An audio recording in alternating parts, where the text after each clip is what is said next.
Premiership fans worldwide and football fans worldwide.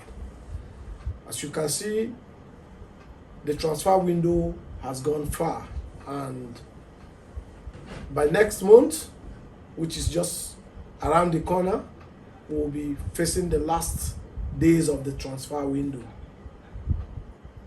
With me, I'm your anchorman, Francis, the unifier. And with me is a rival fan, a very good football analyst, very vibrant. I want him to introduce himself. Good day, football fans. The word football analyst these days takes too much context. I like to describe myself as a football enthusiast, and I support Liverpool Football Club. Thank you. They never walk alone, that's what they say.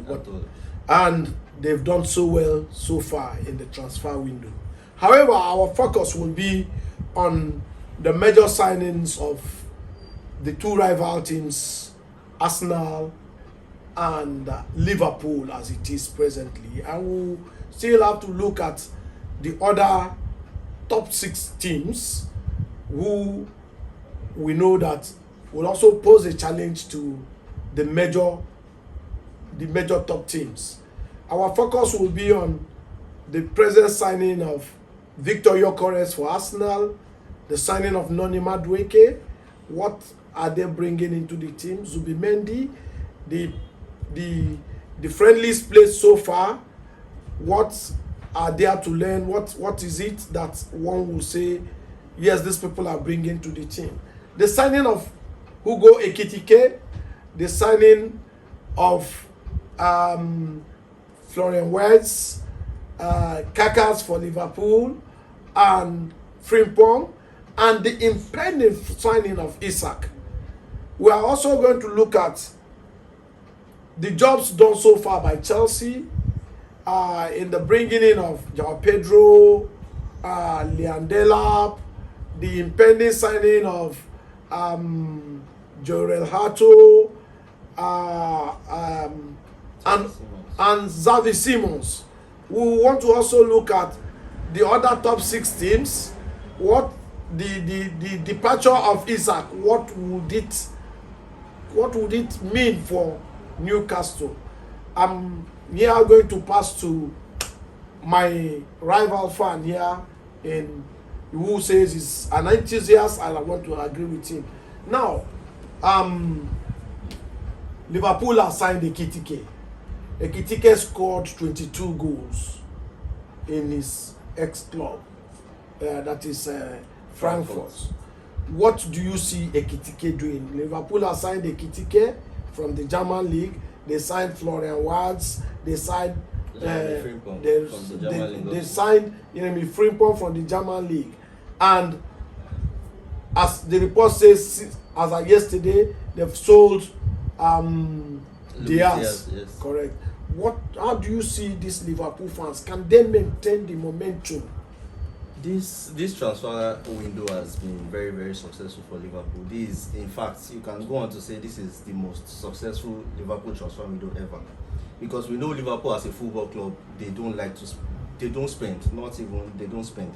So Liverpool bringing out 120 million and 95 million for players in the same transfer window is something Liverpool fans are wild about. We are honestly intrigued. And now the news that is coming out that want to go for Alexander Isak for another 120 million is intriguing for Liverpool fans. Now, if you look at the signings, Hugo Ekitike, I don't like to look at the player's impact in his previous club. Obviously, that is something to consider, but you cannot compare the type of football they play at Frankfurt to the type of football being played at Liverpool. And Florian Wirtz, we know, is a generational footballer. We know all of his achievements at Leverkusen. And I just think next season is going to be very, very key for Liverpool. And I know the coach is looking to defend the Premier League title and obviously do better in the Champions League. Are you saying that with these signings, the momentum Liverpool left in the previous season they are going to continue. And that's the essence of making these big signings. You just won the Premier League. You want to go again. You already saw the breaks, the cracks in the team. So bringing these new players, fixing them, like players like Darwin Nunes ought to go. That's why you are bringing in Ekitike, a more clinical player. Okay. Players like you bring in players like Frimpong to replace Arnold that just left. Yes. Bring in Kekes, which for me is the most important Liverpool signing. Because Robertson is winning. Robertson for the past 2 years has not been at the level we know. Robertson is a Liverpool legend, but for the past 2 years he has not been on that level. We have to call it speed. The pursuit of Isak, are you seeing the pursuit of Isak as something that is possible? Will Newcastle yield? Because presently Newcastle, from the reports we had, are going in seriously for Sesko. Yes. They are contesting with Manchester United. And from the look of things, Newcastle are ready to pay the asking price. Yes. You understand? Are you seeing, is it a sign that Newcastle are giving in to the request of Isak and the impending transfer from Liverpool? I mean, at the end of the day, what the club has to do what the player wants at the end of the day. If the player wants to leave, you have to let him leave. Especially if he's coming with a huge transfer fee like 120 million. Sure. You have to let him leave. I personally think Isak is a very great player. Some people will tell you he's one of the best strikers in the world, which I agree with. But is it what Liverpool needs at this moment in time? No. His injury records. Aside that, Liverpool just lost Luis Diaz, who is a left winger. I think Liverpool should be in the market for a left winger, a winger that can play. It should be in the market for a winger that can play the left and even right wing, because now we all know of the passing of Diogo Jota. Yeah. When Salah goes for AFCON, Diogo Jota used to play on the right. Sure. But now we need somebody that can play on the left and the right, because there is no more Diogo Jota to occupy that space. But it is said that the signing of Isak will not affect the signing of a left winger, which means they are probably still looking at getting Rodrigo from Real Madrid. At the moment, that's hearsay. Okay. We can't necessarily judge that. Okay, so far so good. Liverpool has done well. Let's look at Arsenal. The signing of Gyökeres, the saga lingered for a long time. But Gyökeres, yes, we know he's coming from the Liga Portugal, but Gyökeres has shown even in the Champions League that he can match toe-to-toe with the best in that position. The signing of Gyökeres, the buying and signing of Noni Madueke, the signing of Zubimendi in the midfield, who we know is seen as one of the best defensive midfielders. He's seen as a controller and is very stable. How do you see Arsenal? They've come second. They've been in second position consecutively for 3 seasons now. Do you see them doing better this season, considering their signings? Because they too, they've splashed money. Right. And there is also an impending news that they are almost done with signing of Ebere Chieze, who is a premiership proven player. Do you see them still going toe-to-toe with Liverpool and Man City this season? As a Liverpool fan, from my perspective, if you are asking if Arsenal will do better this season, what else is better than second first? So are you asking me if Arsenal will win the Premier League? Sure, no, I am asking you. I do not think Arsenal. You are not looking at it from the perspective of a Liverpool fan. But looking at it from the perspective of a football fan, obviously they have invested in the right places. Arsenal have been lacking a goal threat, a sort of focal point, and now with Victor Gyökeres, you get that.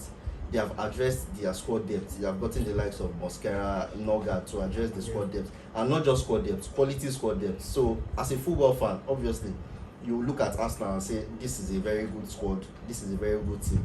And with a manager like Arteta, who we know is stubborn, yes, but he can tweak the team and he can tweak some certain things in the team. So introducing a new, and Ebere Chieze, we know Ebere Chieze is a very good player. So if you bring in players like Ebere Chieze, and you add other players that have been brought into the team, Arsenal can definitely do it. And the emergence of Doman, Max Doman, Nwaneri, and Luis Kelly, don't you think is something that is commendable for the Arsenal Academy? I mean, it is. Every year we see young players break out from each academy, and which is the new norm at the end of the day.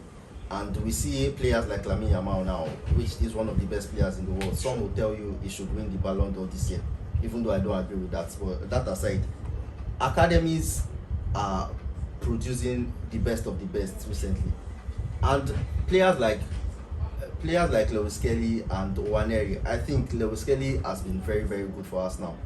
Is for me is their starting left back. Calafiori should be fighting for centre back with other players. For me, is their starting left back. Players like Nwaneri should be integrated into the team. Last season, I don't support Arsenal, but in the Champions League, I was knocked out by PSG. I wanted Arsenal to knock PSG out. Odegaard was not performing. Bring in Nwaneri to fill in his shoes. And I think that's why they are buying Eberechi. In a situation where Odegaard is not performing, Eberechi should be able to come in. I personally don't even think Odegaard will put Eberechi on the bench. It doesn't make any sense. A player like Eberechi guarantees you 10 league goals. Sure. 10 league goals. Odegaard, you have to pray for him to have his best day to guarantee you 8 league goals. Okay. So a player like Eberechi, once he comes in Arsenal and he starts. Chelsea came fourth.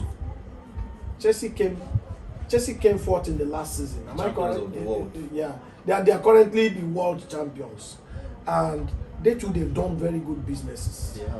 They bought Leon Delap. They still have Jackson. They bought João Pedro. They bought. They're about to buy Xavi Simon and Jorel Hatu, which means they are also trying to take care of places where they have deficiencies. And so far, João Pedro has done well. Leon Delap is a premiership proving player. He has done so well too. And don't you see them as being another force to reckon in this 2025-26 season? I mean, it's Chelsea at the end of the day. At the end of every day, every time, Chelsea is always a force to reckon. Okay.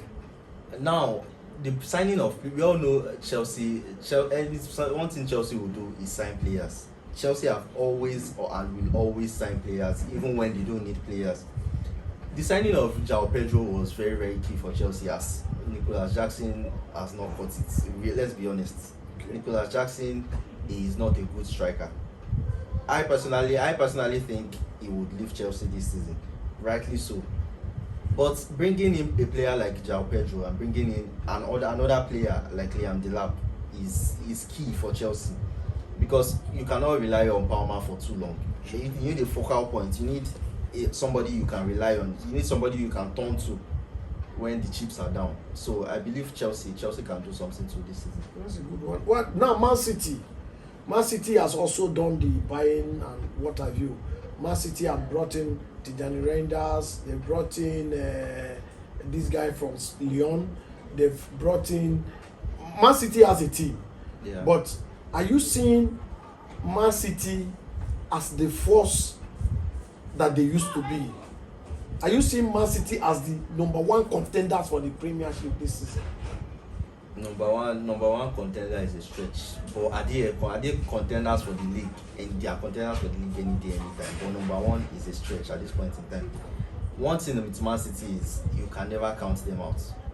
You can never count Pep Guardiola out. Yeah, as first of all, coach, okay? And you at the moment you cannot count Man City out. Left for me, I think when you are considering value for money, I think Man City has done the best business this summer.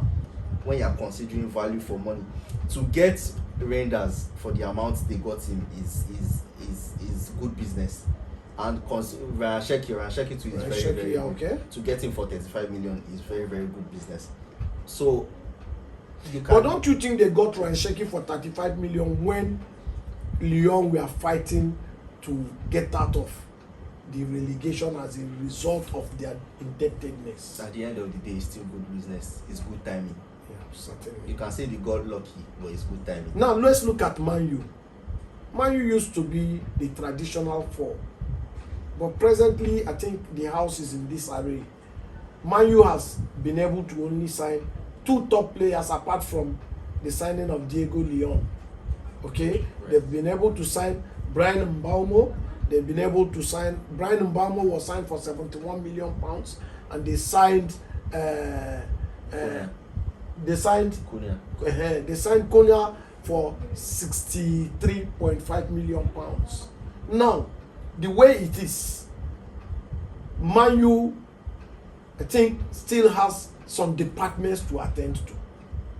The goalkeeping department, they have a problem, the defense and the midfield. And they still need the attack. And the transfer window is fast winding up. The days are running. Do you see Man U being the same traditional force they used to be in the 2025-26 season? When talking about Manchester United, these days I just laugh. Because growing up, Manchester United used to be a force. Manchester United, you could not count them out. Yeah. But these days, after the leaving of Sir Alex Ferguson, Manchester United are no more at that level, everybody knows. But with the signing of Mbeumo and Cunha, I believe that's a very good business, and that's how, quote unquote, top clubs, that's how they run their clubs. You get the best players from the league and add them to your club. That's the way top clubs, and I see that as good business. But obviously they need to address more issues. Andre Onana, we know of the howlers he concedes every season. The midfield is not good enough. The defense, Lisandro Martinez keeps getting injured. They need to get some players to address these issues. Thank you, my football enthusiast, Ahmed. Football fans, once again, in the whole world and in Premiership, this program will continue. We'll have to analyze the other teams, the other clubs in the Premiership.